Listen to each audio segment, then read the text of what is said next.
제 1111회 일짝대기가 지금 4개 있는 아주 의미 있는 정책 지식 포럼입니다. 오늘의 주제는 국제연합 유엔의 도시정부의 디지털 서비스 진단과 과제라는 주제로 발표와 토론을 하겠습니다. 그럼 먼저 발표 토론 전에 소개를 드리면, 저는 서울대 행정대학원의 김동욱 교수입니다. 여러분들 반갑습니다. 저는 우리 행정대학원의 지능정보사회정책연구센터라고 해서 현재 지금 한국연구재단으로부터 매년 한 3억 넘게 지원을 받는 인문사회 연구소 사업의 연구 책임자이기도 합니다. 제가 약간 그 지능정보사회 정책연구센터를 소개를 한다면, 요 관련 사업을 위해서 작년 11월에 유엔의 이 경제사회 처죠, 우리로 말하면 장관급의 유엔의 데스하고 우리 센터가 MOU를 맺었습니다. MOU 맺은 이유는 요 지금 오늘 발표한 로시라는 요 인덱스 작업을 실제로 한번 시범적으로 한국에 적용도 해보고, 또 인덱스의 어떻게 보면 개선 작업 뭐 이런 작업을 할 예정입니다. 이미 지금 하고 있고요. 그리고 이제 유엔 데스가 총괄해서 하지만 또 실무적인 작업은 저희 지능정보사회 정책연구센터와 지금 유엔 유니버시티라는 유엔의 정책 연구를 주로 하는 기관이 있는데, 유엔 유니버시티의 한 브랜치가 포르투갈 포르투에 있는 유엔 유니버시티 디지털 가버넌스 관련해서 연구를 하는 기관과 함께 지금 다수의 작업을 하고 있다는 말씀을 드리면서 전 박사님의 발표 듣겠습니다.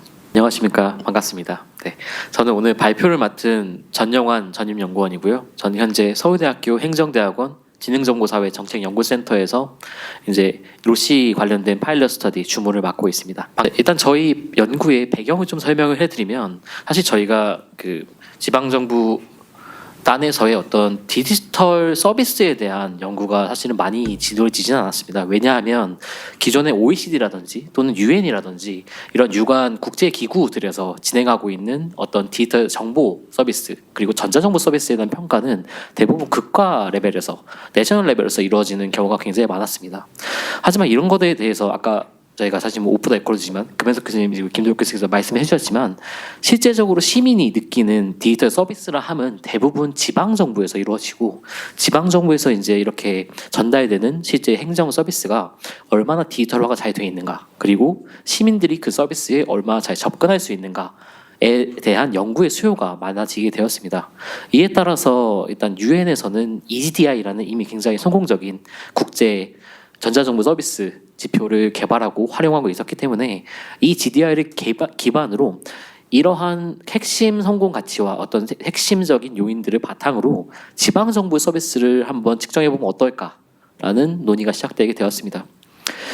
그래서 이런 부분들에서 기초연구가 수행되었고, 실질적으로 2018년부터 새로운 지표체계가 개발되어서 시작되게 되었습니다.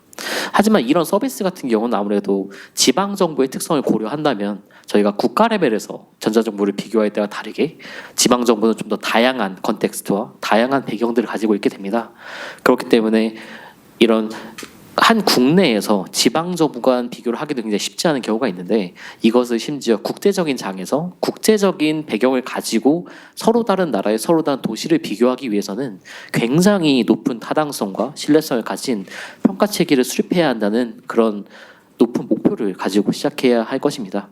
그렇기 때문에 저희 지능정보사회 정책연구센터와 유엔 데사, 유엔 경제사회처와 MOU를 맺고, 이런 지표에 대해서 실질적으로 저희가 실제 지방정부 평가에 한번 적용을 해보고, 적용 과정에서 어떤 문제가 있었고 적용 후에 어떤 재원을 만들 수 있을지에 대한 연구를 진행하게 되었습니다. 그래서 먼저 현재 시행 중인 유엔 지방 온라인 서비스 지표에 대한 설명을 간단하게 드리겠습니다. 일단 제가 이게 편의상 로시라고 말씀을 드리겠습니다.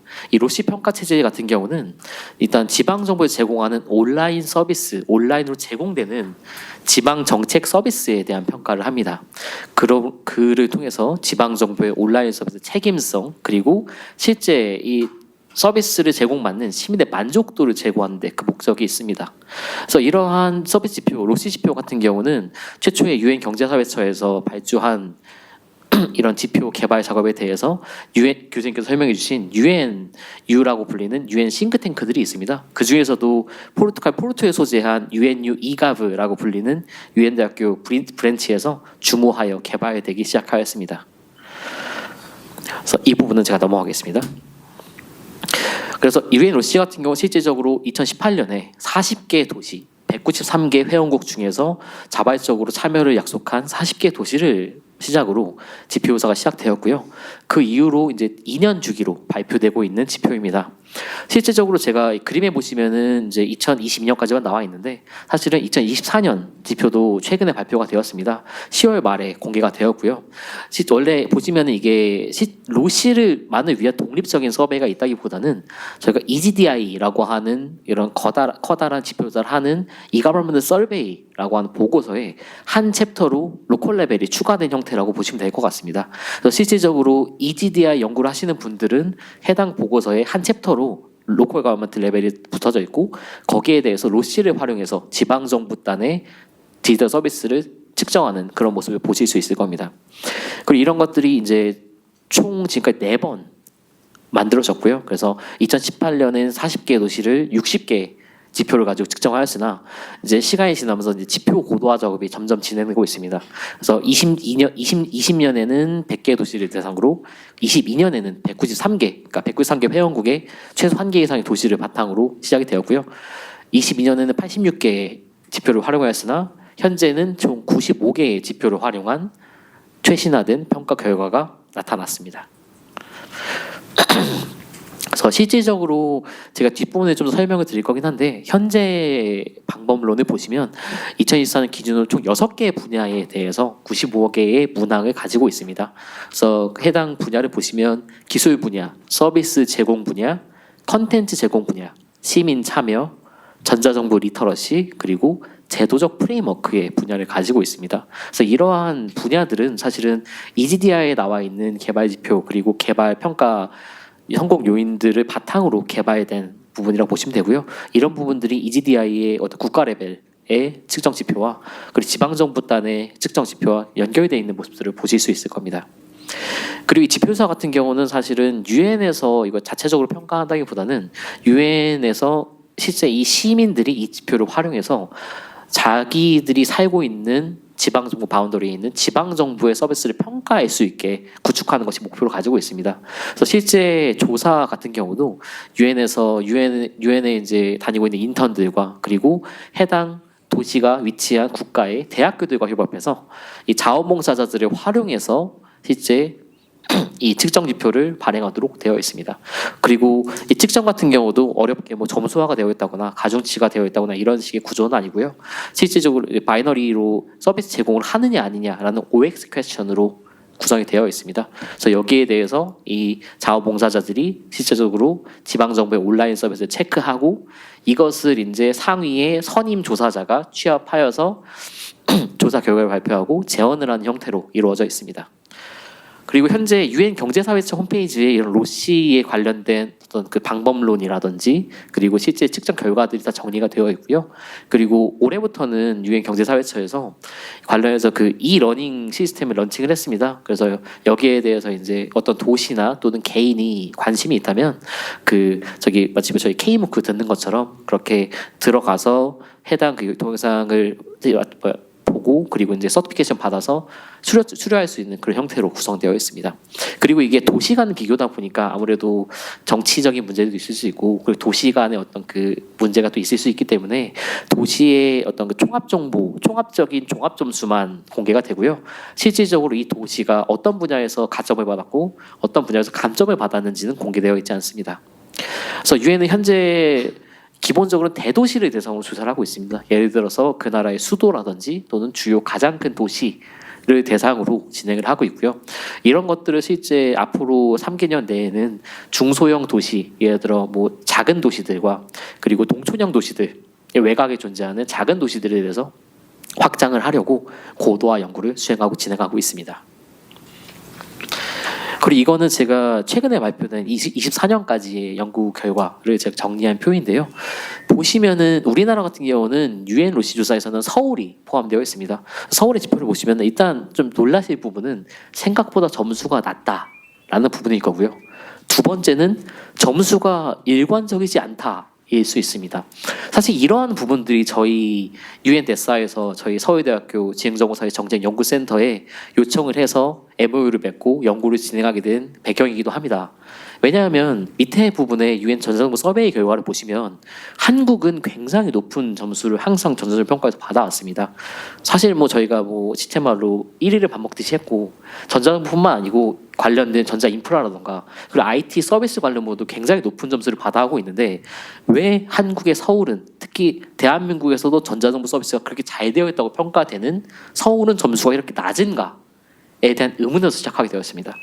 보시면 일단 기초적으로 자체조사, 유엔 자체조사 결과에 따르면은 이러한 점수 간의 어떤 그 유동이 사실은 고도화 과정에서 어떤 지표가 추가되고 어떤 지표가 바뀌는 과정에서 서울의 어떤 전자정보 서비스, 그러니까 디지털 서비스를 제대로 담지 못했던 것이 아닌가라는 말들이 나오게 된 겁니다. 그래서 보시면은 2018년도 당시에는 0.82점으로, 그러니까 100번으로 따지면은 82% 정도의 서비스를 충족하고 있는 거라고 보시면 될 것 같습니다. 하지만 이런 것들이 실제 20년, 22년에 보시면 70점대까지 떨어졌고요. 다시 24년에 지표 개선이 좀 된 다음에는 다시 80점 후반대까지 올라오는 모습을 보이실 수 있을 것 같아요. 그래서 보시면 순위로 보셔도 18년, 20년, 24년은 9위지만 22년에 같은 경우는 전체 순위 갑자기 30위로 확 떨어지는 그런 모습을 보이고 있습니다. 여기에 대해서 저희가 기초 조사를 수행하면서 가장 먼저 발견했던 점은 이런 로시에서 평가하고자 하는 지방 정부의 온라인 서비스의 정의와 측정에 대한 한계가 존재한다였습니다. 예를 들어서 우리나라와 미국의 지방 정부 조직책은 다르죠. 우리나라 같은 경우는 중앙 정부를 기반으로 물론 자치 행정이 만들어져 있습니다만 이 지역적인 바운더리와 정책적인 바운더리를 정확히 일치하고요. 모든 행정 단위가 정확하게 일치하는 모습을 보이고 있고 그리고 시정부가 광역 지자체를 통해서 지방정부와 협업하고 이런 형태가 만들어져 있습니다. 하지만 미국 같은 경우는 좀 더 시의 자유가 높다든지 그 시에서 할 수 있는 것들이 연방정부보다는 주정부와 많이 소통하는 그런 모습을 보이게 됩니다. 이런 법률적 차이들 그리고 권한과 책임의 차이 때문에 측정해야 되는 서비스가 잘못 정의되어 있고 이 서비스 측정하는 방법이 잘못된 것이 아닌가라는 의문을 품게 되었습니다. 실질적으로 이런 배경을 가지고 서울대학교에서는 올해 3월부터 서울시뿐만 아니고 서울시와 비슷한 수준을 가진 우리나라 8개 광역시 및 특별시, 예를 들어 울산, 그리고 세종, 그리고 대구, 부산 이러한 특별시와 광역시들을 대상으로 저희가 자체적으로 평가하고 측정하였고요. 이 결과를 바탕으로 앞으로 이 유엔 로시가 어떠한 방향으로 발전되어야 하는가에 대한 제언을 할 수 있는 연구를 수행하게 되었습니다. 먼저 22년과 24년의 변화를 먼저 보시면 저희가 왜냐하면 연구에서 24년 거를 활용했기 때문에 첫 번째로는 2020년 조사까지는 5개 분야로 되어 있던 기술, 서비스, 컨텐츠, 시민 참여, 제도적 프레임워크를 측정하던 부분들이 전자정보 리터러시라는 부분이 추가되었습니다. 왜냐하면 실질적으로 전자정보에 관련된 연구가 고도화됨에 따라서 시민들이 이 서비스를 받아들이고 접근할 수 있는 리터러시의 부분이 당연히 측정되어야 된다라는 합의가 있었기 때문입니다. 여기에 더해서 한국과 같은 사례가 사실은 22년에 지표에서 많은 나라에서 발생했습니다. 갑자기 순위가 추락하거나 순위가 많이 변동되는 모습들이 있었는데 이런 부분들에 대해서 사실은 전자정보 서비스가 중앙화된 나라를 제대로 캡처하지 못하는 것이 아닌가 라는 말들이 많이 나왔습니다. 예를 들어 우리나라는 뭐 온라인 법원 등기소라든지 법원 행정처, 온라인 법원 행정처라든지 그리고 정부 입사라든지 이런 중앙화된 서비스에서 제공하는 정부 민원 서비스가 굉장히 많고요. 이런 부분들을 지방정부 웹페이지나 온라인 서비스 상에서는 실제 적용하고 실질적으로 이거를 스스로 제공하기에는 권한도 책임도 없고 이런 부분들을 할 수 있는 역량도 사실은 부족한 부분이기 때문에 실질적으로 민원24나 정보24를 좀 이제 링크하거나 또는 검색할 수 있게 정보를 제공하는 식으로 되어 있는데 이런 부분들이 22년에는 전혀 반영이 되어 있지 않아서 24년 지표부터는 중화가 된 서비스를 만약에 웹페이지에서 소개하거나 직접 링크를 제공한다면 지방정부에서 이 서비스를 제공하는 것으로 본다라는 문항이 추가되면서 좀 더 개선이 되었습니다. 하지만 이렇게 발전된 지표가 과연 타당한가? 그리고 실질적으로 이 개선이 얼마나 지방정부의 온라인 서비스의 현실을 잡아낼 수 있는가에 대한 수요는 여전히 존재했기 때문에 저희가 진행을 하게 됐고요. 아까 제가 자세히 말씀드리면 서울, 인천, 대전, 대구, 부산, 울산, 광주, 세종의 8개 도시를 진행하였고요. 실질적으로 방법론 같은 경우도 유엔데사에서 진행하고 있는 동일한 방법론으로 저희가 실제 선연구 조사자였던 저를 포함해서 이제 아마 행정대학원 학생분들은 아마 보셨을 거예요. 제가 3월, 4월 정도에 이제 그 저희 조체국 내려서 혹시 전자정보에 관심 있으신 학생분들께서 참여해 주시라라고 했던 바로 그겁니다. 그래서 관련해서 전자정보 정책전공의 서울대학교 행정대학원 석사박사과정 3인을 포함해서 저희가 실제 유엔데사에서 제공하는 온라인 그 서비스, 온라인 그 교육 서비스를 수강을 하고 그 지식을 바탕으로 조사를 수행하였습니다.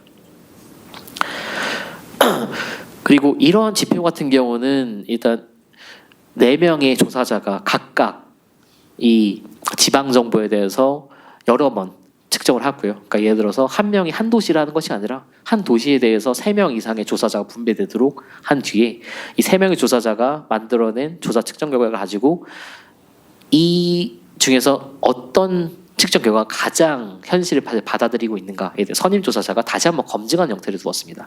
예를 들어 기본적으로는 3인 합의제로 만들어졌고요. 3인 합의가 불가능한 부분에 대해서는 실질적으로 어떤 이 서비스가 존재한다는 측정 근거가 존재했을 때 선임 조사자가 다시 한번 그 부분을 재검증하는 방식으로 지표조사 결과를 조정하였습니다. 그리고 이에 대해서 저희가 실질적으로 학생들과 선임조사자들을 통해서 설문조사하면서 여기에 대한 보완을 통해서 지방정부의 이 전자정보 서비스를 주무하고 있는 공무원들에게 연락을 해서 여기에 대해서 이 조사 결과가 이렇게 나왔는데 이걸 어떻게 생각하시고 이런 부분들이 시의 전자정보 서비스에 얼마나 반영하고 있는지 그리고 실무자 입장에서 이 지표 체계에 대해 어떻게 생각하는지를 추가적인 설문과 추가적인 인터뷰를 통해서 보완하고자 하였습니다. 그래서 이러한 결과들을 저희가 올해 말에 마무리하고 내년 2월 정도에 아마 퍼블리시가 돼서 실제 대중들에게 유엔경제사회처 사이트를 바탕으로 공개가 될 예정인 보고서에 담으려고 노력을 했고요. 여기에 대한 모든 도시의 측정 결과는 일단 무기명으로 담기게 되었습니다. 이제 다른 예를 들어 국제연구가 우리나라가 2024년에 했듯이 22년과 23년에 뭐 인도라든지 뭐 저기 남미 같은 남미에 있는 나라들에서 관련된 연구를 동일하게 수행했었는데 그때 같은 경우 대부분 무기명으로 일단은 나왔습니다. 예를 들어 이런 것들이 실질적으로 전자정부 서비스 관련 서열화가 있을 수도 있기 때문에 일단은 무기명 처리해서 공개되는 방식으로 저희가 정리를 하였습니다. 그리고 이 결과를 바탕으로 저희가 10월 중에 한번 지방정부 8개 지방정부 공무원분들 한번 모셨어요. 그래서 온라인, 오프라인으로 워크숍을 좀 진행을 해서 이런 결과에 대해서 좀 제한점이나 또는 그 한계점 같은 부분들을 추가적으로 의견을 수렴해서 마무리하였습니다. 그래서 조사 결과를 요약해서 말씀드리겠습니다. 기본적으로 8개 경영시 특별시 점수 평균은 0.895점인 걸로 나타났습니다. 이 점수가 높은 부분은 일단 저희 연구진 자체적으로 평가하기로는 아무래도 한국에서 전자정보를 전공한 학생들이기 때문에 이 실질적으로 유엔 로시를 했던 일반 시민의 입장보다는 좀 더 이해도가 높고 그러니까 일반 시민보다 좀 더 어떤 서비스가 어디 있는지 찾을 수 있는 가능성이 높기 때문에 좀 더 높은 점수가 분포하지 않았나라고 평가를 내렸습니다. 그리고 세부적인 분포를 보시면은 가장 높은 점수가 나온 집단이 0.979점이었습니다. 1위의 지자체가 거의 만점에 가까운 점수를 받았고요. 그리고 이 만점을 받은 지자체 같은 경우는 딱 컨텐츠 제공을 잘 하고 있는가라는 범주의 지표 다단계와 서비스 제공 범주 지표에서 단 한 개의 2개에 대해서 제공하지 않는 것으로 나타나서 97.9점. 인 것으로 나타났습니다. 그래서 세부적인 지표를 보시면은 홈페이지에서 홈페이지 이용자 통계를 제공하고 있는가 그리고 서비스 제공 범주에서는 온라인 전기 그리고 가스 이용료 수납 서비스를 직접 제공하거나 링크를 제공하거나 수납 방법을 홈페이지에 안내하고 있는가였습니다. 이는 이 1위라는 지자체 같은 경우는 기본적으로 본인들이 이 지자체가 이런 직접 서비스를 제공할 수 있는 주체가 아님에도 불구하고 관련된 정보를 취합해서 시민들에게 알려주고 있는 것으로, 그러니까 예를 들어서 검색 포털 같은 정책 검색 포털 같은 역할을 수행하고 있는 것으로 나타났습니다. 그리고 사실 첫 번째 홈페이지 이용자 통계 같은 경우도 사실은 이 로시 조사에서 그 예를 들어 뭐 서울시나 부산시라고 하면 서울시청 홈페이지, 부산시청 홈페이지만을 조사하게 되어 있습니다. 하지만 이 1위 지자체 같은 경우는 이용자 통계를 공개를 하고 있지만 별도의 사이트로 공개하고 있고, 이 별도의 사이트를 물론 구글에 치면 나옵니다만 이제 서울시청 홈페이지에 관련된 링크를 제공하고 있지 않기 때문에 이렇게 지표에서는 제공하지 않음으로 표시되는 그런 양상이 나타났습니다. 그리고 이 전체 8개 과거시 특별시에 대한 조사 결과를 한번 살펴보면 운전면허 발급, 교통비만 관련 벌금, 그리고 출생, 사망, 결혼 증명서 발급, 소지 소유권 등기, 주소 이전 등의 이런 온라인 정보 서비스를 제공하지 않고 있는 것으로 나타났습니다. 이 부분에 저희가 좀 자세하게 좀 더 이후에 설명할 거긴 한데, 아무래도 이제 저희가 대한민국 국민이라는 컨텍스트로 보면은 이 서비스들이 지방 정부에서 제공하지 않는 서비스 이것을 아마 아실 수 있을 겁니다. 그래서 전수 분포는 아까 말씀드렸다시피 0.79점부터 0.895점까지 이렇게 분포하였고요. 세부적으로 어떤 분야에서 감점이 많이 나왔는가를 보면은 서비스 프로비전, 서비스 제공 분야에서 굉장히 많은 감점이 나왔습니다. 보시면은 이 하위 지자체로 갈수록 6개, 5개의 서비스를 제공하지 않거나 링크를 제공하지 않거나 정보를 제공하지 않는 그런 모습을 보이고 있었고요. 그리고 컨텐츠 프로비전 같은 경우도 이런 어떤 그 정보를 영어로 제공하거나 또는 이 장애인분들이 접근하기 편하도록 뭐 화면 읽음 서비스라든지 이런 부분들을 어떻게 하고 있는지에 대해서 이런 감점들이 많이 나온 것으로 밝혀졌습니다. 그리고 여기에 대한 보완으로 지방정부 분들을 모시고 인터뷰를 한 결과를 정리해 보면 로시의 방향성에는 전반적으로 공감한다는 것이 첫 번째 의견이었습니다. 로시에서 제공하고 있는 지표 체계들이 지방정부 입장에서는 이게 평가하기도 하지만 실질적으로 앞으로 어떠한 전자정부 서비스를 제공해야 되는가라는 가이드라인이 될 수도 있기 때문에 이런 새로운 서비스를 소개하고 어떤 기준을 충족하는 것이 좋을 것이다라는 가이드라인으로는 잘 쓸 수 있을 것이다 라고 공감을 하였습니다. 하지만 문제는 지방정부 실무자들이 보기에는 이런 측정되는 서비스들이 과연 우리나라 지방정부에서 서비스하는 정책 서비스들인가에 대한 근본적인 의문이 존재하는 것으로 나타났습니다. 먼저 A 지자체 같은 경우는 예를 들어 뭐 운전면허 발급, 교통위반 벌금, 출생, 사망, 결혼증명서, 소유소유권 등기 이런 서비스들이 지자체가 하지 않는 것인데 왜 지자체를 평가하는데 이런 부분들이 들어가 있는가에 대한 굉장히 강한 의문을 표기했습니다. 저희 실제 보시면은 운전면허와 교통위반 벌금은 경찰 정이고요. 그리고 출생, 사망, 결혼증명서는 법원에서 하는 거고요. 그리고 토지소유권 등기와 주소 이전 같은 경우도 주소 이전은 물론 주소 이전과 이런 것들은 등기소에서 하는 거기 때문에 지자체가 직접적으로 제공하지 않은 서비스에 대해서 왜 측정 지표로 들어갔는가에 대한 많은 강한 의문을 표시하였고요. 그리고 이런 95개의 토탈 문항 중에 많은 부분들이 사실 거의 30개가 넘는 지표들이 홈페이지 관리에 연관된 항목들에 좀 치중이 되어 있고 디지털 리터러시 같은 경우는 9개 지표밖에 없는 이런 치중 현상에 대해서 좀 우려를 나타냈습니다. 뭐 보안 수준, 이용자 통계 같은 것들이 많이 할애되어 있는데 이런 것들이 실질적으로는 OX고 가중치가 없기 때문에 이런 홈페이지 구축이 잘 되어 있으면 많은 가점을 받아가는 그런 형태로 되어 있습니다. 여기에 대해서 좀 보완이 필요하다라는 의견이 먼저 나왔고요. 두 번째 B 지자체 같은 경우도 예를 들어서 이 서비스가 지자체가 제공하지 않은 서비스들이 많이 평가되고 있다. 라는 의견이 있었고 두 번째로는 좀 장점이라고 한다면 이런 24년 지표에 포함된 뭐 AI를 활용한 지방정부 서비스라든지 AI 채팅봇 같은 걸 활용한 디지털 리터러시 해결이나 어떤 민원 응대 서비스의 보완이라든지 이런 부분들이 사실은 실무자 입장에서 이런 좋은 서비스를 도입하고 싶어도 정책적 근거가 부족한 부분들이 있었는데 이런 류앤로시에서 제시된 이런 부분들을 레퍼런스로 삼아서 새로운 서비스를 좀 더 구축할 수 있을 것 같다. 이런 부분 굉장히 긍정적이다라고 답변을 하였습니다. 그래서 종합해 보자면 2022년의 지방 온라인 서비스 지표 같은 경우는 중앙정부 주도형 온라인 서비스, 예를 민원24, 정보24 같은 것들이 반영이 안 되는 문제가 있어서 24년에 한번 개선이 되었습니다만 이런 부분들이 여전히 좀 부족하다라는 부분이 일단 첫 번째 한계점이었고요.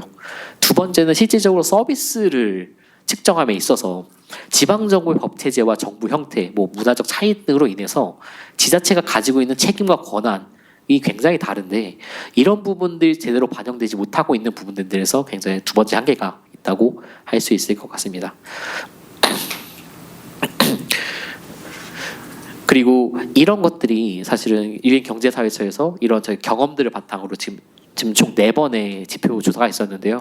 경험들 바탕으로 이제 대형 도시 어떤 광역 메트로폴리탄 시티들뿐만 아니라 중소도시와 농촌도시를 대상으로 확장을 하고 있는데 사실 이런 도시 같은 경우 좀 더 이 도시 서비스 제공 역량이나 홈페이지 관리 이전 역량이나 또 그 도시를 구성하고 있는 여러 주요 시민들의 그 어떤 인구적 특성을 고려한다면 좀 더 많은 좀 더 다양한 배경들이 나타나게 될 텐데 이런 상황에서 광역시를 조사함에도 이 한계가 나타난다면 이렇게 도시 배경이 확장될 때는 좀 더 많은 문제가 나타날 수 있다는 것이 저희 연구진의 공통된 세 번째 한계점이었습니다.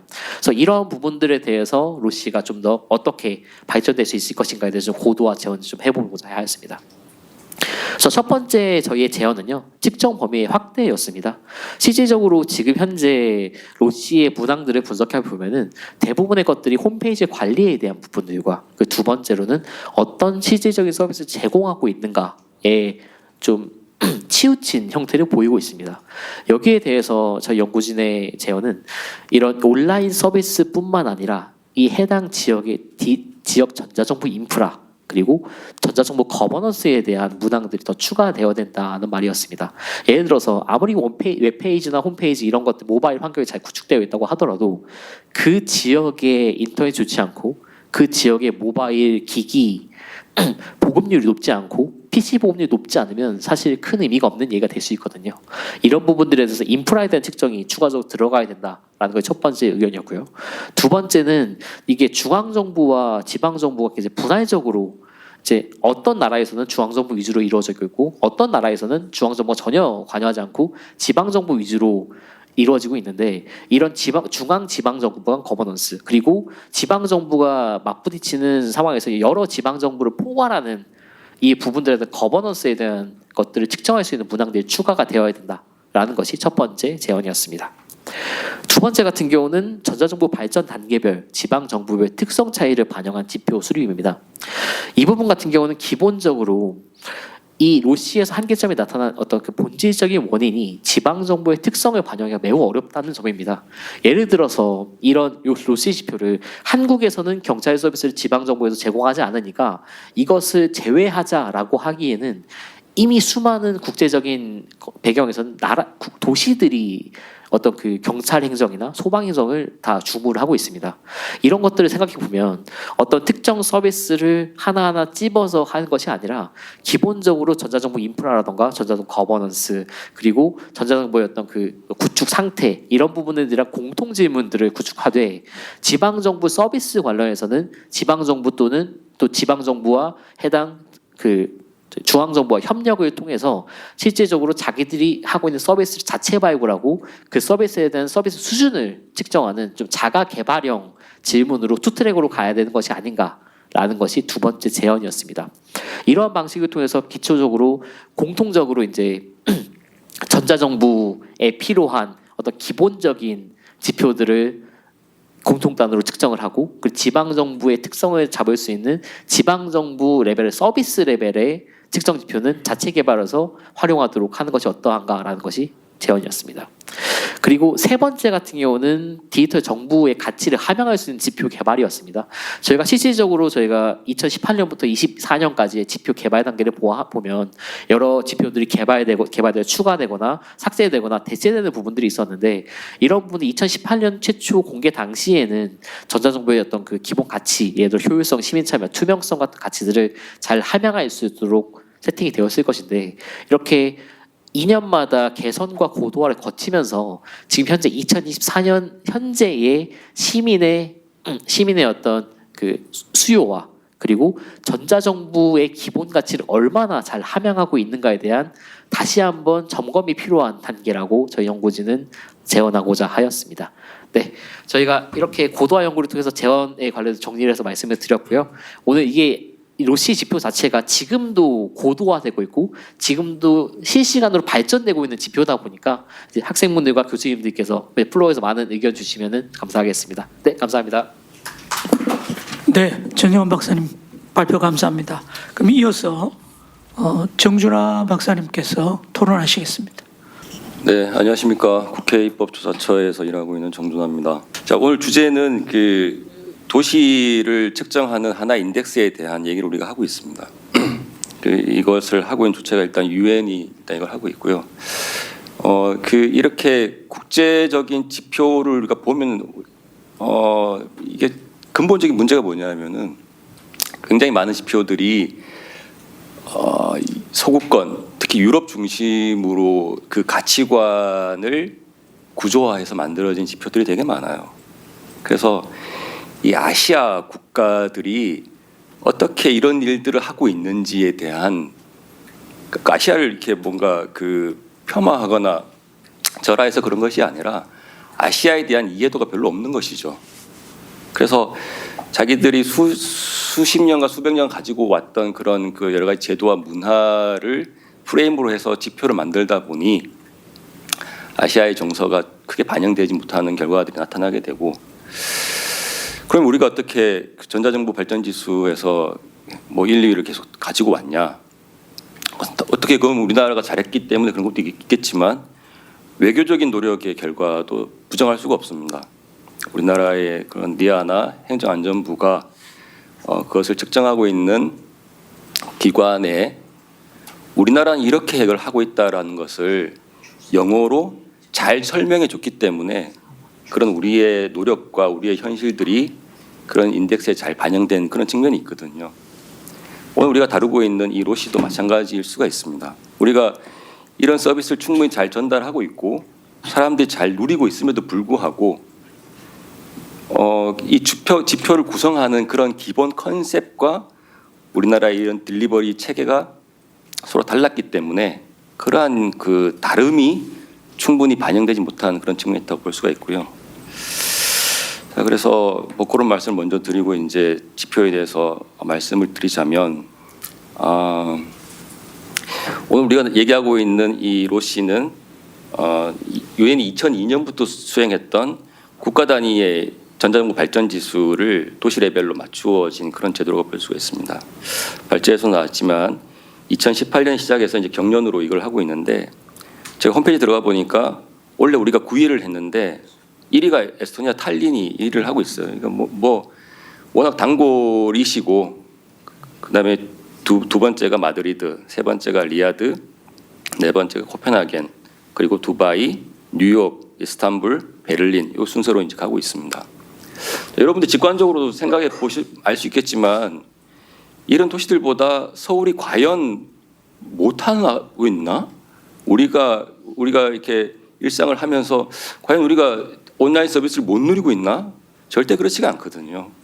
오히려 그 탈린이란 작은 도시를 가 보면 그런 그 눈에 보이지 않는 인프라 자체는 잘 어떻게 있을지 모르겠지만 시민들이 받는 서비스는 거의 큰 차이 없습니다. 특히 우리나라 같은 이 큰 천만의 대도시가 이 정도 서비스를 구동한다는 것 자체가 오히려 더 경이로운 그런 결과가 될 수도 있거든요. 자, 그런 차이가 있는 것 같습니다.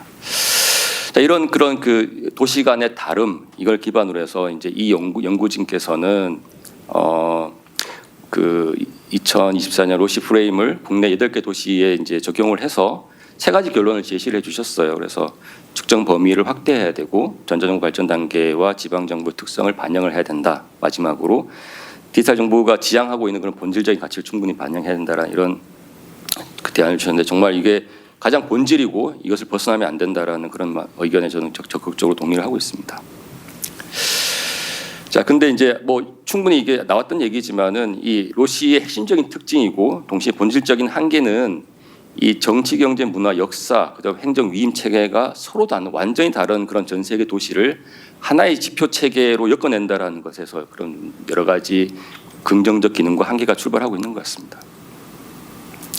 그래서 이게 좀 진부한 표현이 될 수 있겠지만 지수를 위한 지수로 지금 나아가고 있는 게 아닌가라는 생각을 할 수밖에 없습니다. 그래서 그 국내 지자체에서는 뭐 통계 정보라든가 콘텐츠라고 이제 우리가 여기에는 포함이 되어 있고 전기 가스 요금 수납 같은 건 이제 서비스로 포함이 되어 있는데 이것들을 자체 플랫폼에서 제공하지 않는다라는 이유만으로 거기서 이제 감점을 주는 이런 방식은 상당히 그런 그 지수를 만들어내고 수치화하는 데는 편리하지만 지수가 목적으로 하고 있는 그 현상을 반영하는 데는 굉장히 한계가 있다 이렇게 볼 수가 있을 것 같습니다.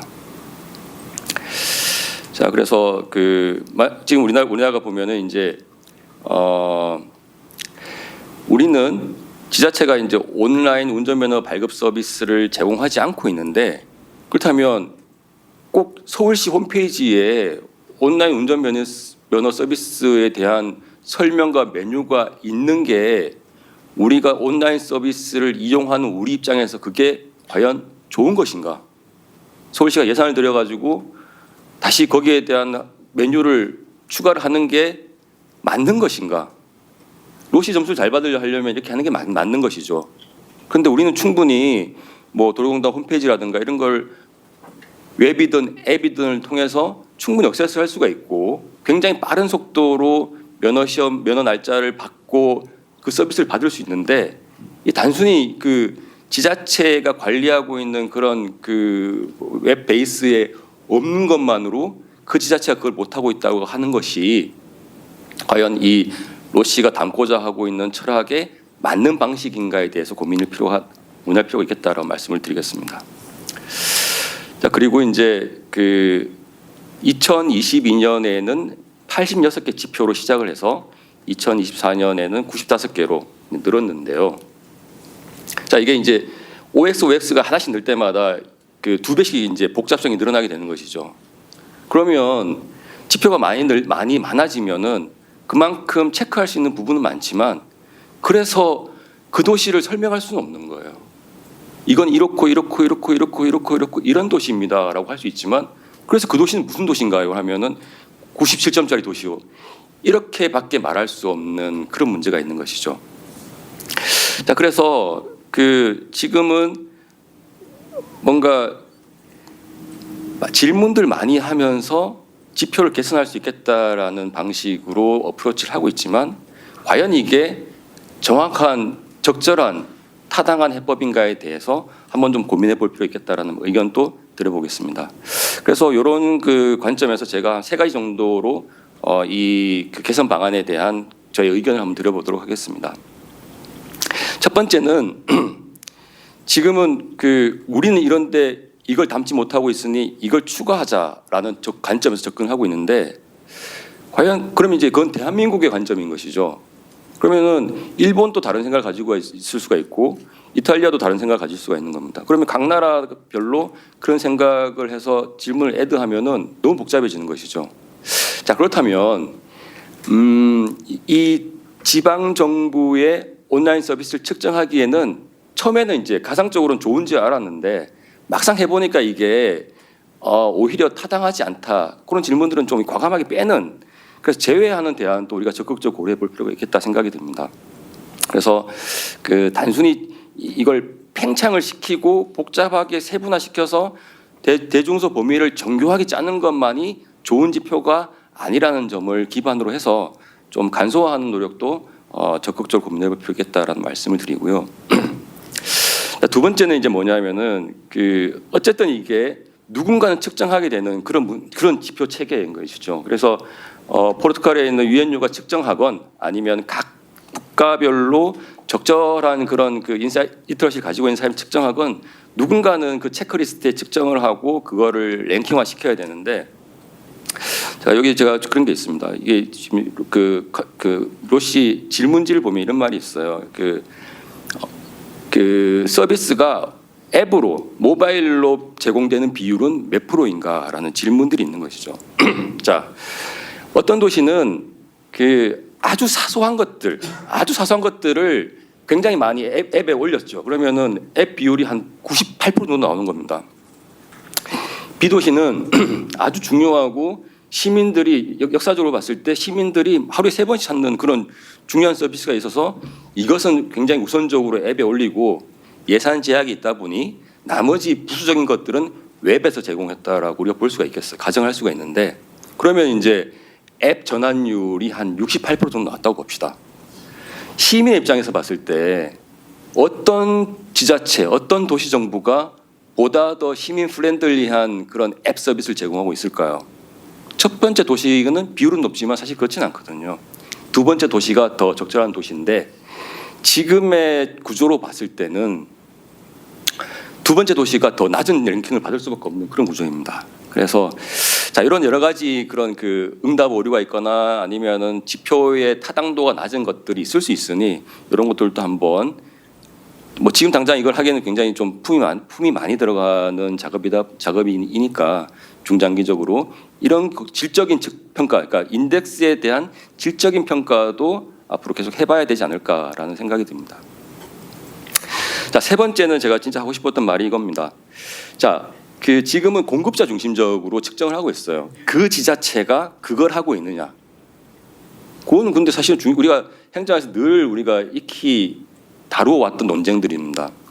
공급자 중심적인 것이죠. 하지만 지금의 트렌드는 그렇지 않아요. 누가 하든 행정이라는 것이 전에는 권력적이고 작용적이고 뭔가 뭐 강압적이라고 하긴 좀 그렇지만은 그런 권위적인 그런 행태였지만 지금의 행정은 하나의 서비스인 거죠. 애저 서비스로 사람들에게 제공되고 있는 겁니다. 그러면 그런 관점에서 본다면 이 서비스가 그 도시 시민들에게 잘 전달되고 있느냐 그걸 보는 게 더 맞는 것이죠. 우리가 봐야 될 거는 서비스가 시민들한테 잘 전달되어야 되느냐를 봐야 되는데 지금의 지표는 시청이 그걸 했느냐 안 했느냐를 보고 있으니 굉장히 큰 미스매치가 발생할 수밖에 없습니다. 자, 그래서 뭐 이것을 어떻게 그 지표로 구현하고 그걸 확인할 수 있는 그런 기술적인 수단을 찾을지는 앞으로 과제이긴 하지만 그럼에도 불구하고 로시가 가야 될 방향은 공급자 중심의 그런 인덱스보다는 수요자 중심의 시민 중심의 인덱스로 나가는 것이 상당히 필요하겠다. 이것이 전영환 교수님께서 말씀하셨던 전영환 박사님께서 말씀하셨던 이가운트의 철학과도 굉장히 이게 매칭이 되는 그런 어프로치라고 볼 수가 있을 것 같습니다. 네, 저의 토론은 여기서 마치겠습니다. 네, 정준호 박사님이 아주 추가적인 지원을 하면서 본질적인 문제를 잘 짚어주셨습니다. 그럼 이어서 신 박사님부터 합니다. 안녕하십니까. 소프트웨어 정책 연구소에서 근무하고 있는 신승윤입니다.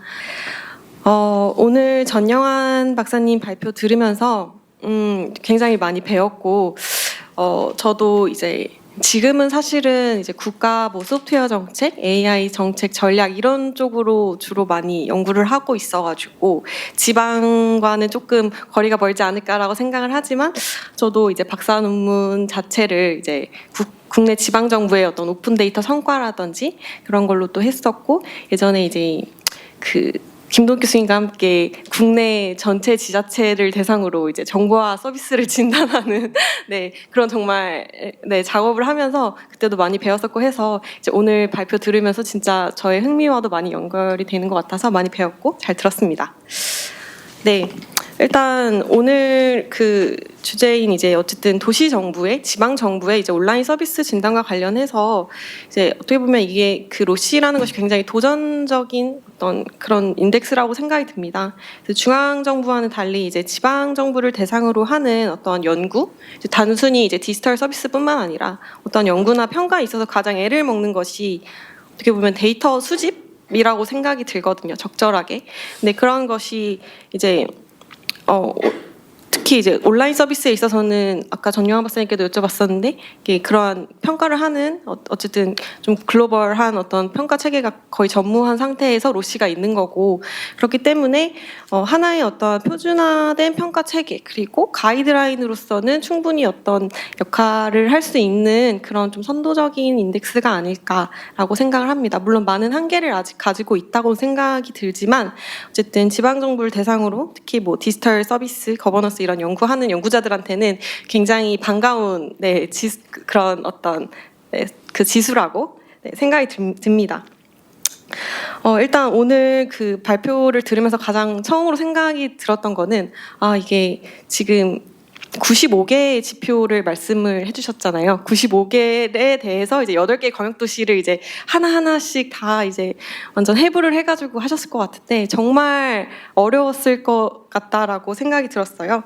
이제 이게 그 내용을 살펴보면 너무 구체적인 그런 지표들이 너무 많고 뭐 출생신고 무슨 뭐 예를 통신비 뭐 이런 부분들도 있고 뭐 이렇더라고요. 그래서 이런 것들을 하실 때 굉장히 어려웠었던 작업이었을 것 같다. 그렇지만 이제 굉장히 이제 이러한 어쨌든 국가 단위의 정보화 수준, 온라인 수준을 평가하는 지표들이랑 이제 그런 뭐 인덱스들은 굉장히 많았지만 지방에 있어서는 그런 것들이 없었는데 이러한 시도 자체가 굉장히 시의적이고 그리고 의미 있는 어떤 발전의 초석이라고 생각이 든다라고 이제 생각이 들었습니다.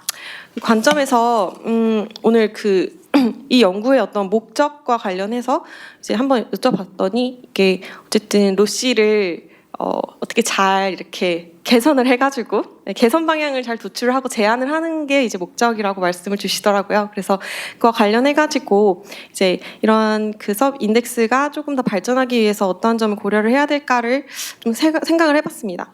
첫 번째로 일단 제가 이 지표를 내용을 좀 살펴보면서 가장 먼저 들었던 생각이 이게 단순히 193개의 나라를 하는 게 아니고 193개의 그 도시를 하는 거잖아요. 그러다 보니까 이게 하나의 어떤 그런 아까 정준하 박사님께서 말씀하신 것처럼 하나의 어떤 그런 평가 체계를 보는 것이 굉장히 어려울 수 있다라고 생각이 들고 다 공감하는 바이실 것 같아요. 그래서 저는 일단 1차적으로는 이러한 그 도시들을 한번 분류를 해보고 그 분류 안에서 이제 이러한 것들을 평가를 해보는 게 좀 더 유의미하지 않을까라고 생각이 들었습니다. 그러니까 예를 들면은 좀 단순할 수도 있겠으나 저희 공공기관 평가를 저희 국내 공공기관 평가하는 그런 것들도 살펴보면 이제 그 기관별로 유형을 다 나눈 다음에 그 다음에 이제 그에 대해서 지표에 따라서 이제 평가를 하는 걸로 알고 있는데 이제 이게 어쨌든 뭐 예를 들어 이제 국가 단위의 인덱스라든지 뭐 예를 들면 그렇다 하면 사실은 되게 그 정부들이 줄 세우는 거에 굉장히 민감하기 때문에 하나의 그 어떤 기준으로 쫙 이렇게 하려면 사실 이렇게 유형 분류를 하면 더 복잡해지겠죠. 그렇지만 이게 지방 정부를 줄 세우는 목적이 아니라 어쨌든 이러한 평가를 통해서 지방 정부의 디지털 역량을 어쨌든 개선하고 디지털 전환을 촉진하기 위한 어떤 동기부여 차원에서 이러한 평가가 이루어진다 한다면 저는 이게 한번 그 도시별로 유형을 조금 분류를 한 다음에 그 안에서 이제 좀 평가를 하는 것이 조금 더 예를 들어 좀 유의미한 그런 평가 결과를 도출할 수 있지 않을까라고 생각이 듭니다. 뭐 예를 들어 뭐 인구 규모라든지 경제적인 수준이라든지 혹은 이제 국가 전반의 디지털 정부 수준 이런 것들도 되게 중요한 그런 분류 기준일 것 같아요. 예를 들어 뭐 싱가포르도 아까 그 평가 대상이 있었는데 어쨌든 그 전반적으로 그 국가의 정보화 수준이 굉장히 높은 국가에 있어서는 사실 그런 서울의 사례에서는 조금 배치되기는 했지만 그 도시 정부의 온라인 수준도 굉장히 높을 수가 있는 거고 당연하게 한편으로는 이제 굉장히 전반적인 온라인 수준이 낮은 국가지만 되게 선도적으로 그런 잘하는 그런 도시들도 가끔 있거든요. 뭐 스마트시티 인덱스나 이런 것들 보면은 그런 것들이 있기 때문에 이런 것들을 좀 고려를 해서 이제 좀 유형 분류를 하고 난 뒤에 이제 평가를 좀 하는 게 좀 중요하지 않을까라고 생각이 들었습니다. 그리고 이제 두 번째로는 이제 앞서 많이들 말씀 주셨지만 서비스 제공 수준 여기 지표가 굉장히 그 진단 인덱스에서 되게 중요한 부분을 차지하고 있다고 생각이 들어요. 어쨌든 가중치는 이제 제가 못 보기는 했지만 이게 가중치가 없다라고 말씀을 주셨기 때문에 네네. 그래서 이게 그 내용을 살펴보면은 그 지표들이 너무 구체적인 게 많기 때문에 이게 오히려 아까 그 서울에 있어서도 굉장히 온라인 서비스 수준이 우리는 되게 높다고 체감하고 있지만 그러한 것들이 이제 잘 나오지 않은 그 점수로 잘 나오지 않은 이유가 이제 어쨌든 너무 다양한 그런 지방정부 서비스들이 있는지 없는지 바이너리로 OX로 했기 때문에 이러한 점에서 이제 좀 그 점수가 빠졌다라고 생각이 드는데, 그래서 따라서 제가 이제 뭔가 여기에 제안을 한다면 반드시 지방 수준에서 제공해야 되는 핵심 서비스들을 몇 가지를 좀 크게 선정을 하고 그것이 있는지 없는지에 대해서 좀 밀도 있게 이제 평가를 하는 것이 오히려 더 뭔가 그 현실을 잘 반영하는 어떤 서비스 제공에 대한 그런 평가 지표이지 않을까라고 생각이 들었습니다. 그리고 뭐 제가 이제 그 지표들을 좀 보다 보니까 기술 도입과 관련해서도 챗봇을 하느냐, AI 기반 서비스를 하느냐 이런 것들이 다 너무 구체적이라고 생각이 들더라고요. 이게 이 지표가 이제 어쨌든 되게 지속적으로 가기 위해서는 조금 더 큰 개념적으로 좀 크게 좀 범주화를 한 다음에 그 안에서 이제 그 평가를 좀 하는 게 더 중요할 거라고 생각이 들어서 이러한 구체적인 부분들이 참 좋기는 하지만 일부는 핵심적인 것 위주로는 아까 정준하 박사님 말씀 주신 것처럼 좀 제외하는 것도 고려를 해보는 것이 더 좋겠다. 네, 그런 생각이 들었고, 그러면 이제 어쨌든 제외를 하고 핵심적인 것만 본다 한다면 그러면 이제 너무 나머지에 대해서는 평가가 안 된다라고 생각이 들 수 있지만 저는 그 나머지 어떤 포션에 있어서는 그 지방 정부가 핵심적으로 제공하는 핵심 킬러 서비스라든지 이런 온라인 서비스들이 있을 수 있거든요. 지방 정부가 예를 들면은 어떤 관광 도시다 하면은 관광과 관련된 온라인 서비스를 굉장히 잘 구축을 해놨을 수도 있고, 뭐 농업 플랫폼이나 뭐 어업 플랫폼 되게 잘 구축해놨을 수도 있고, 이런 부분들이 어떤 도시의 어떤 특수성을 일부라도 좀 반영하려는 노력들이 이제 어떤 평가 체계에 좀 반영이 되면 좋겠다. 이게 어떻게 해야 될지까지는 제가 잘 모르겠으나 네, 그런 생각이 들었습니다. 뭔가 지금의 어떤 서비스 제공의 어떤 평가 지표들은 너무 구체적이니 핵심적인 것만 좀 추리고 나머지들은 이제 그 도시의 어떤 킬러 서비스, 킬러 콘텐츠를 좀 평가할 수 있게, 어떤 질적인 것들을 좀 평가할 수 있게 이렇게 좀 구성이 되면 참 좋지 않을까, 네, 그런 생각이 들었고요. 그리고 이게 이 지표의 어떤 목적이 정확하게는 모르겠으나 지방 정부의 디지털 역량을 좀 제고하는 차원이 있다면 이게 지표에 좀 지방 정부의 혁신 노력이라든지 전년도에 비해 어쨌든 개선된 수준이라든지 이러한 것들이 좀 같이 반영이 되면 좋겠다라는 생각이 들었어요. 이게 단순히 줄 세우기가 목적이라면 그런 것들이 필요가 없긴 하겠지만은 어쨌든 이제 지방 정부가 이제 중앙 정부에 비해 이제 디지털 역량이 많이 이제 떨어져 있고 이러한 혁신 동력 자체가 부족한 상황이기 때문에 이러한 것들 개선 노력이나 혁신 노력들을 이제 좀 지표 내용에 반영을 하게 되면은 지방 정부가 좀 더 이렇게 디지털 전환이나 이런 부분에 있어서 동기부여가 되지 않을까라고 생각이 들었습니다. 그리고 이제 마지막으로는 그 전용환 박사님께서 그 제안을 해주셨을 때 시민 참여나 뭐 투명성 이런 전자정부의 본연의 가치와 관련된 지표를 개발하는 것이 좀 필요하다라고 이제 말씀 주셔가지고 저도 한번 곰곰이 생각을 해봤는데 일단 뭐 대안으로는 투명성 수준과 관련해서는 지금 어쨌든 access to information과 같은 그런 제도의 경우에 있는지 없는지 이런 식으로 OX로만 되어 있지만 이런 제도는 사실 90년대 후반부터 2000년대 초반까지 굉장히 많이 이제 글로벌로도 많이 확산이 되어서 이제 정보 공개라든지 이런 부분들은 어느 정도 성과적인 변수들이 축적이 되어 있지 않을까라는 생각이 들었습니다. 우리나라의 경우에는 정말 잘하고 있어서 네, 기초 수준에서 다 잘하고 있지만 어쨌든 해외 사례에서는 그럴 수 없을 수 있긴 하지만 그래도 되게 오래된 제도인 만큼 그런 부분들은 성과 변수들이 좀 축적이 되어 있을 것 같아서 이러한 부분들도 좀 재현을 해보시면 좀 좋지 않을까라는 생각이 들었고, 그리고 제가 마지막으로 이제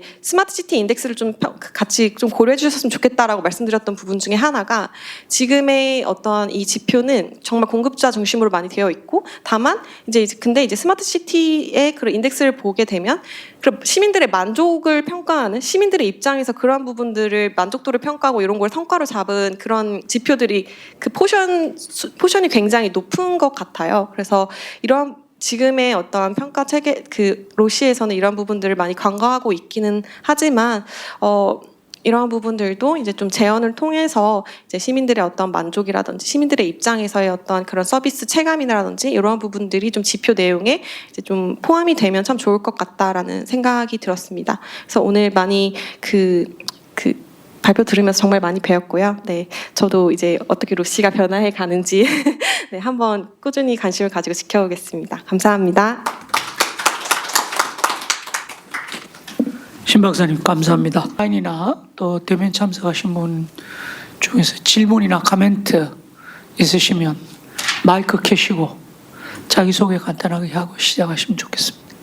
이렇게 세상을 바라보는 방식이 여러 가지가 있는데 사실은 바라보는 것 자체가 워낙 복잡하고 어려워서 우리가 보통 이렇게 여러 가지 대안을 많이 활용을 하죠. 그 대표적인 것이 이렇게 서머리 인덱스를 이용하는 방식이고 그런 차원에서 아마 유엔도 그렇고 국제기구에서 이런 형태의 어프로치를 많이 취하는 걸로 알고 있습니다. 또 나름 필요도 하고요. 근데 아까 말씀 주신 것 중에서 취지는 충분히 알겠고 또 커멘트도 필요하시다고 하시니까 몇 가지 말씀을 드리면 요 지표는 일단은 되게 타이트하게 말하게 되면 홈페이지 평가 같아요. 홈페이지 평가고, 네, 그다음에 그 안에서 지금 95개의 아이템에 대한 질문을 해당 관련 그 도시에 살면서 잘 아는 즉 인포먼트가 하나의 대표인으로서 응답하는 방식입니다. 시민 서비스가 아닙니다. 그러니까 인포먼트 서비스입니다. 다만 거기에 대해서 이제 일종의 이질성이 있기 때문에 조정을 하는 것뿐이죠. 자, 그래서 01 형태의 아이템 값을 가지고 특별한 가중치 없이 일종의 다 합쳐가지고 낸 값인 것 같아요. 맞죠, 그죠? 그러다 보니까 이제 0에서 1까지 점수가 나온 것이고 뭐 약간 있겠지만 하여튼 그런데 사실은 따라서 이 지표의 활용은 보통 지표 활용은 크게 한 세 가지로 생각하는데 현 상황이 어떤지를 보고 싶은 거랑 어떤 문제점이 있는지를 또 살펴보고 싶은 거랑 마지막으로 무언가 거기에 대해서 작업을 했을 때 어떤 임프루브먼트가 일어나는지를 살펴보고 싶은 게 사실 지표의 기본적인 아이디어입니다. 근데 그 중에서 이 정보는 현재 상황을 보는 것이긴 한데 얼마나 잘했는지를 본다기보다는 미니멈을 보는 것 같아요. 이 정도의 0에서 1까지 값에서 0.979, 89 정도 됐다는 얘기는 결국은 세츄레이트 됐다는 뜻이거든요. 그래서 아마 정준하 박사나 신승현 선생님께서 말씀하시는 것처럼 일부는 털어내는 게 좋겠다. 그건 누구나 다 하는 거니까. 근데 그런 것도 이제 작업이 필요하죠. 아마 이거 수년간의 역사를 통해서 쭉 해왔던 유엔의 아이디어이기 때문에 손을 못 대는 것뿐이지만 이런 게 있다면 뭘로 CA라고 해가지고 어터너티브를 제안하는 방식도 필요해 보입니다. 그래서 그렇게 돼야지 그렇지 않다면 사실 0.968과 979 두 도시에 대한 차이를 알 방법이 없거든요. 그런 것이고 더군다나 지금 여기서는 크 6개 분야에 대한 것을 지금 나름대로 구분해서 거기에 각 아이템을 가지고 질문을 해서 만든 메저인데 일종의 대표적인. 근데 그 분야 간에 대한 일종의 취지나 의미나 중요도라고 하는 것이 보통 가중치로 붙어버리는데 그것이 없다는 얘기는 이게 처음 시작할 때의 모습이어서 그렇습니다. 처음 시작할 때는 사실 뭐가 더 좋은지를 모르기 때문에 플랫하게 가지만 지나가면서 시간이 가면서 세츄레이트된 것은 톤다운 시키고 못하는 것은 볼륨업 시키는 게 일반적인데 지금 그런 작업이 안 돼 있는 상태 같아요. 유엔에서도. 그래서 그런 거는 세게 한번 제안을 해보시는 게 좋겠다. 아마 그때 그것이 해당 국가의 상황, 해당 국가의 발전, 해당 국가의 어떤 특성이라고 하는 것이 반영된 것이 될 수 있지 않을까 싶습니다. 그리고 이것은 기본적으로 도시 정보를 이용하는 것인데 국가 정보가 있고 그 안에 수개의 도시가 있는 방식이라서 우리가 만약에 데이터로 생각을 해보게 되면 전형적인 위계를 가지고 있는 패널 구조죠. 그 얘기는 결국은 뭐냐면 한 국가 안에서 여러 도시의 상관성이 되게 높을 겁니다. 왜냐하면 사실은 도시와 도시의 경쟁이라고 하는 것이 국가와 국가의 경쟁보다는 훨씬 더 세거든요. 일정 부분 중앙정부의 서포트가 있기 때문에 연관성이 되게 높을 겁니다. 그래서 그런 차원까지도 디벨롭을 할 수 있는 방식으로 얘기를 하게 되면 유엔에서도 조금은 더 어필하지 않을까 싶고 또 하나 이 점수 체계를 보게 되면 6개 분야이 되는데 아까도 잠깐 제가 세츄레이트라고 말씀드린 것처럼 결국은 다 한 것 중에서 안 된 거를 빼는 방식입니다. 그러다 보니까 지금 A 도시부터 H 우리나라에서 8개 도시가 있는데 제일 잘하는 도시, 즉 수준이 높다고 하는 도시는 한 2개 정도가 디덕션이 됐고 제일 못하다고 하는 데가 한 10개 정도 디덕션이 됐다. 95개 중에서 10개면 뭐 어떤 건지 모르겠지만 뭐 이 정도면 뭐 다 큰 거지 뭐 이런 생각이 든단 말이죠. 그래서 쉽게 말하면 지표 자체가 가지고 있는 일종의 디퍼런시에이트 차별화라고 하는 것에 대해서 한계를 보이는 거라서 그건 조금 세게 얘기를 해주셨으면 좋겠고 오늘 만약 여기서 지금 발표에서는 그 내용에 대해서 구체적인 것은 말씀을 안 하셨지만 그런 부분들이 일반적인 메저 저는 뭐 전자정부 쪽을 뭐 많이 보는 사람은 절대 아니지만 메저 자체는 열심히 보는 사람인데 메저의 구성 활용, 취지, 그다음에 그것이 가지고 있는 얼개 이런 차원에서는 지속적인 좀 개선이 있으면 조금은 더 활용도가 높지 않을까 이런 생각을 해봅니다. 네, 수고하셨습니다. 감사합니다.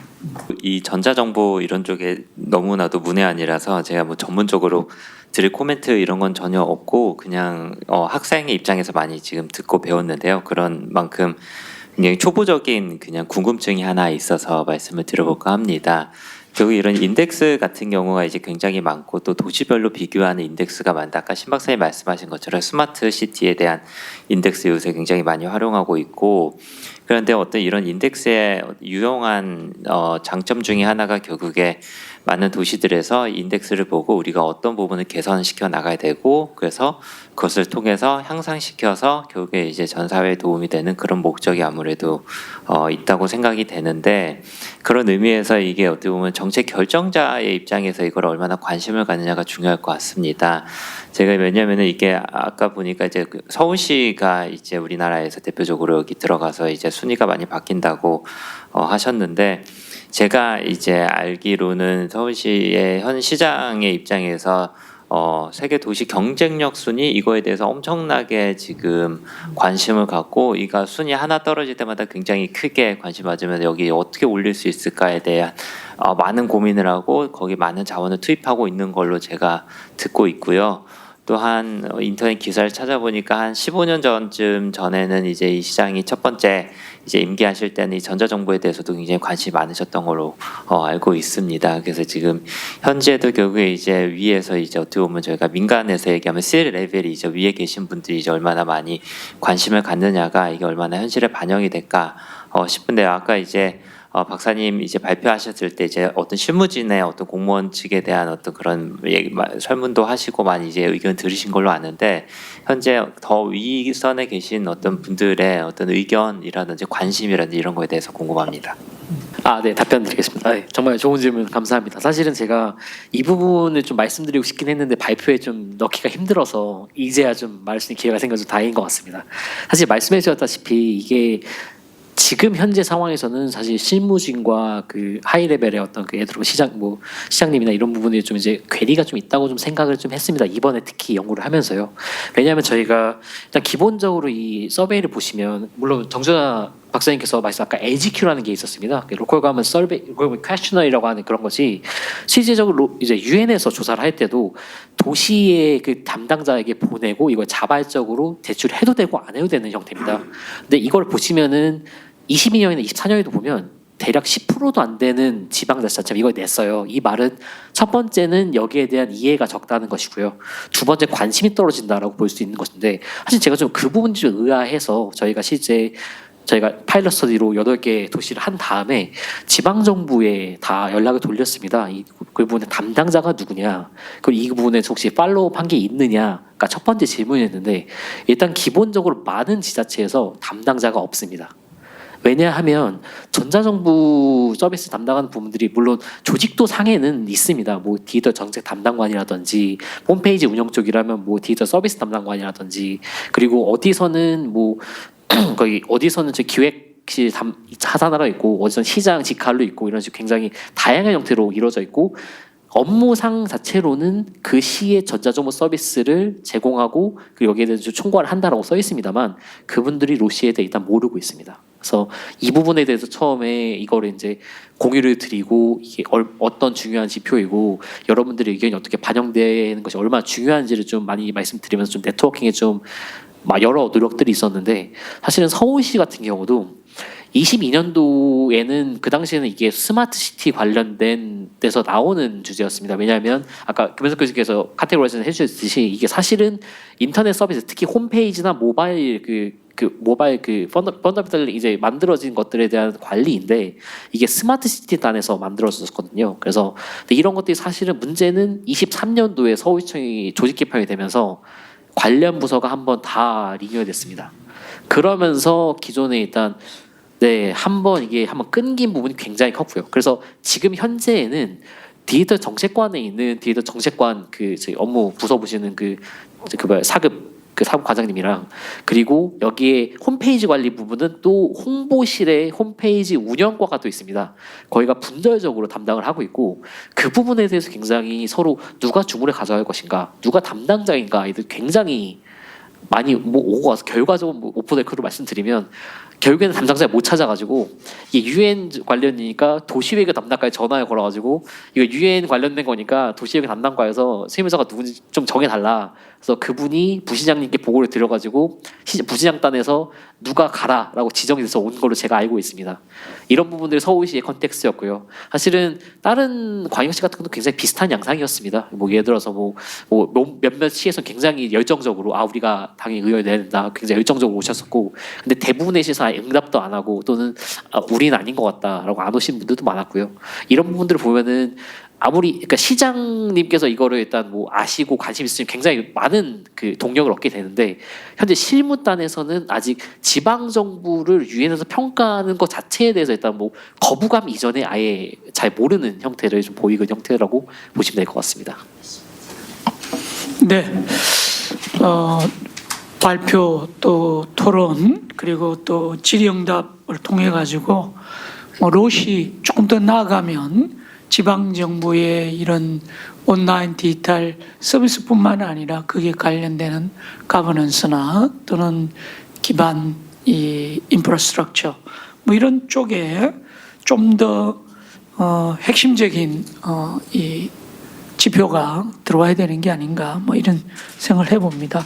자, 오늘 발표뿐만 아니라 토론 질의응답 과정에서 나온 좋은 의견들을 저희들이 잘 반영해서 올 연말 연초 내년 초에 유엔 대사에 저희들이 보고서를 정리해서 올리고 아마 그러면 2026년 뭐 이름이 로시에서 뭐 바뀔 수도 있는데 작은 좀 새로운 지표 체계나 또는 평가 방식 또는 참여 주체들의 변화 뭐 이런 것들을 좀 예상해 볼 수가 있겠습니다. 그래서 저희 지능정보사회 정책연구센터 또 유엔 대사 또 포르투갈에 있는 지금 디지털 가버넌스하는 유엔 유니버시티 그리고 지금 이제 마카오에서도 이쪽 그 유엔 그 소프트웨어 앤